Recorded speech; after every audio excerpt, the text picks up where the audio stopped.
നമസ്കാരം, chess battles മലയാളത്തിലേക്ക് സ്വാഗതം. ഇന്നത്തെ വീഡിയോയിൽ നഷ്മദിനോവിന്റെ മറ്റൊരു അറ്റാക്കിംഗ് ഗെയിമാണ് കാണിക്കാൻ പോകുന്നത്. ഈ ഗെയിം നടന്നിരിക്കുന്നത് 1929-ലാണ്. ആ സമയത്ത് അദ്ദേഹത്തിന് 17 വയസ്സായിരുന്നു പറയാം. സാംസനോവ് എന്നൊരു ചെസ് പ്ലെയർ ആയിരുന്നു അദ്ദേഹത്തിന്റെ എതിരാളി.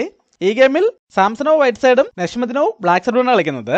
വൈറ്റ് E4 മുതൽ ഗെയിം സ്റ്റാർട്ട് ചെയ്യുന്നു. ബ്ലാക്ക് E5 മൂവ് ചെയ്യുന്നു. വൈറ്റ് നൈറ്റിനെ C3ലേക്ക് ഡെവലപ്പ് ചെയ്തുകൊണ്ട് വിയന്ന ഗെയിം സെലക്ട് ചെയ്യുന്നു. ബ്ലാക്ക് നൈറ്റിനെ F6ലേക്ക് ഡെവലപ്പ് ചെയ്യുന്നു. ഇവിടെ വൈറ്റ് ഗ്യാമ്പിറ്റ് ചെയ്യാണ്. F4 മുതലുണ്ട് ഒരു പോണിനെ ഗ്യാമ്പിറ്റ് ചെയ്യുന്നു. ഈ ഗ്യാമ്പിറ്റ് വിയന്ന ഗ്യാമ്പിറ്റ് എന്നാണ് അറിയപ്പെടുന്നത്. എന്നാൽ നഷ്മദിനോവ് അത് അക്സെപ്റ്റ് ചെയ്യുന്നില്ല.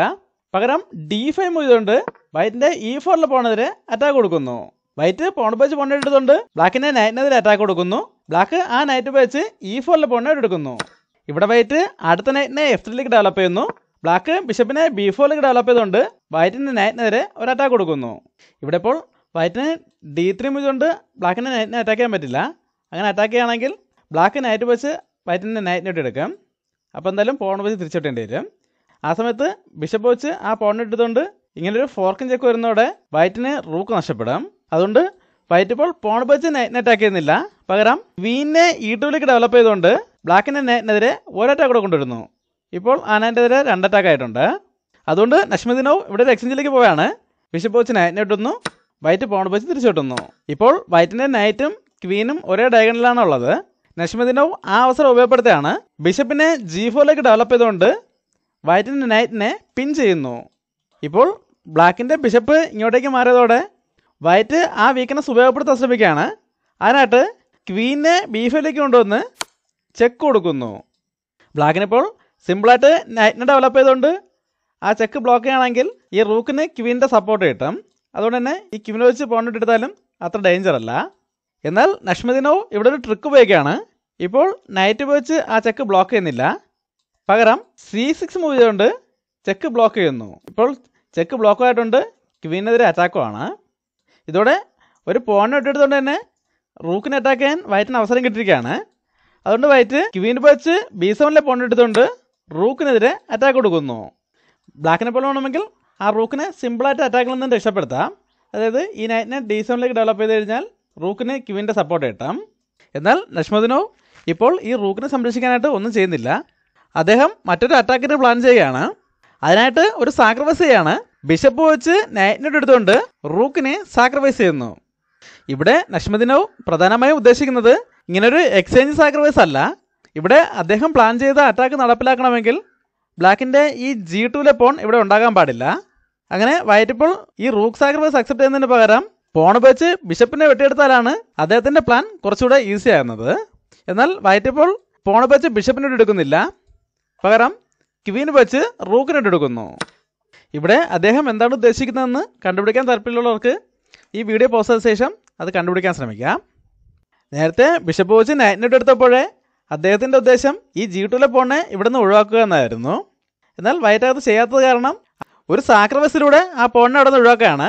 ബിഷപ്പ് വെച്ച് G2 പോണിനെ എടുത്തുകൊണ്ട് ബിഷപ്പിനെ സാക്രിഫൈസ് ചെയ്യുന്നു. ഇപ്പോൾ വൈറ്റ് ആ സാക്രിഫൈസ് അക്സെപ്റ്റ് ചെയ്യുന്നുണ്ടോ ഇല്ലയോ എന്നത് ബ്ലാക്കിനെ ബാധിക്കുന്ന പ്രശ്നമല്ല. അദ്ദേഹത്തിൻ്റെ ഏറ്റവും പ്രധാന ഉദ്ദേശം ഇവിടെ ഉണ്ടായിരുന്ന പോണിനെ ഒഴിവാക്കുക എന്നത് മാത്രമാണ്. ഇവിടെ എന്തോ വലിയൊരു അപകടം വരാൻ പോകുന്നു എന്ന് മനസ്സിലായിക്കൊണ്ട് വൈറ്റ് ഇപ്പോൾ ആ സാക്രിഫൈസ് അക്സെപ്റ്റ് ചെയ്യുന്നില്ല. പകരം മറ്റൊരു ട്രിക്ക് ഉപയോഗിക്കുകയാണ്. ബിഷപ്പിനെ E2ലേക്ക് ഡെവലപ്പ് ചെയ്തുകൊണ്ട് ആ റൂക്കിനെ സാക്രിഫൈസ് ചെയ്യുന്നു. ബ്ലാക്ക് ഇപ്പോൾ ഈ സാക്രിഫൈസ് അക്സെപ്റ്റ് ചെയ്യുകയാണെങ്കിൽ വൈറ്റിന് ആദ്യം ബിഷപ്പിനെ A3ലേക്ക് ഡെവലപ്പ് ചെയ്തുകൊണ്ട് ബ്ലാക്കിനെ ഈ കാസ്ലിംഗ് ചെയ്യുന്നതിൽ നിന്ന് തടയാം.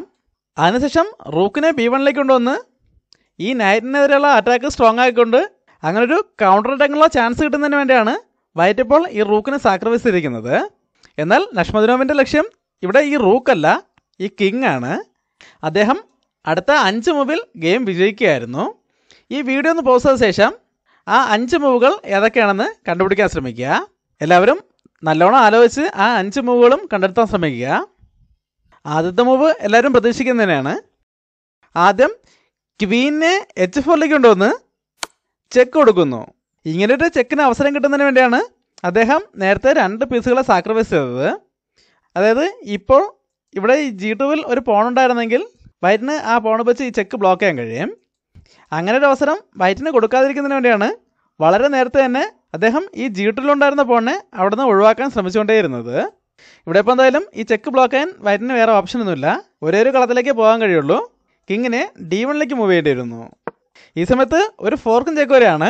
നൈറ്റിനെ F2ലേക്ക് മൂവ് ചെയ്തുകൊണ്ട് ഫോർക്കും ചെക്ക് കൊടുക്കുന്നു. ഇപ്പോഴും കിങ്ങിന് വേറെ എങ്ങോട്ടെങ്കിലും പോകാൻ പറ്റില്ല. E1ലേക്ക് തന്നെ തിരിച്ചു വരേണ്ടി വരുന്നു. സ്മതേർഡ് മേറ്റ് എന്ന ചെക്ക് മേറ്റ് പാറ്റേൺ അറിയുന്നവർക്ക് ഇപ്പോൾ തന്നെ ഗെയിമിൽ എന്താണ് സംഭവിക്കാൻ പോകുന്നതെന്ന് മനസ്സിലായി കാണാം. ബ്ലാക്ക് ഇപ്പോൾ ഈ റൂക്കിനെ എടുക്കുന്നില്ല. പകരം നൈറ്റിനെ D3ലേക്ക് മൂവ് ചെയ്തുകൊണ്ട് ഒരു ഡബിൾ ചെക്ക് കൊടുക്കുന്നു. ക്വീന് വെച്ച് ഡിസ്കവേർഡ് ചെക്കും ഉണ്ട്. ഇപ്പോഴും ഒരു സ്കോറിലേക്ക് മാറാൻ കഴിയുള്ളൂ. കിങ്ങിനെ D1ലേക്ക് മൂവ് ചെയ്യുന്നു. ഇനി അടുത്ത 2 മൂവിൽ ചെക്ക്മേറ്റ് ആണ്. ബ്ലാക്ക് ക്വീനെ സാക്രിഫൈസ് ചെയ്തുകൊണ്ടാണ് ആ ചെക്ക്മേറ്റ് ചെയ്യുന്നത്. ക്വീനെ E1ലേക്ക് കൊണ്ടുവന്ന് ചെക്ക് കൊടുക്കുന്നു. ആ ക്വീന് നൈറ്റിൻ്റെ സപ്പോർട്ട് ഉള്ളതുകൊണ്ട് കിങ് ബോച്ച് വെട്ടാൻ പറ്റില്ല. അതുകൊണ്ട് റൂക്ക് ബോച്ച് തന്നെ വെട്ടേണ്ടി വരും. ഈ സമയത്ത് നൈറ്റ് F2ലേക്ക് ഒന്ന് ചെക്ക് കൊടുത്തതോടെ ചെക്ക്മേറ്റായി. ഈ സ്മതേർഡ് മേറ്റിനെ കുറിച്ച് നമ്മൾ ഒരുപാട് വീഡിയോസ് ചെയ്തിട്ടുണ്ട്. അത് കണ്ടിട്ടില്ലാത്തവർ കാണാൻ ശ്രമിക്കുക. ഇങ്ങനെയുള്ള ചെക്ക്മേറ്റ് പാറ്റേൺസ് എല്ലാവർക്കും അറിയാമെങ്കിലും അത് നമ്മുടെ ഗെയിമുകളിൽ എത്രമാത്രം നടപ്പിലാക്കാൻ കഴിയുന്നു എന്നതാണ് പ്രധാനം. ഈ ഗെയിമിൽ അദ്ദേഹം ഈ അവസരം ക്രിയേറ്റ് ചെയ്തെടുത്തതാണ്. അതായത് ഈ G2-ലുണ്ടായിരുന്ന പോണിനെ ഒഴിവാക്കാനായിട്ട് അദ്ദേഹം 2 പീസുകളെ സാക്രിഫൈസ് ചെയ്തു. അത്രയും സമയവും ഈ ക്വീന് വെച്ച് ചെക്ക് കൊടുക്കാനോ അല്ലെങ്കിൽ നൈറ്റ് വെച്ച് ഇങ്ങനെ ഒരു ഫോർക്കും ചെക്കിനോ അദ്ദേഹത്തിന് ശ്രമിക്കാമായിരുന്നു.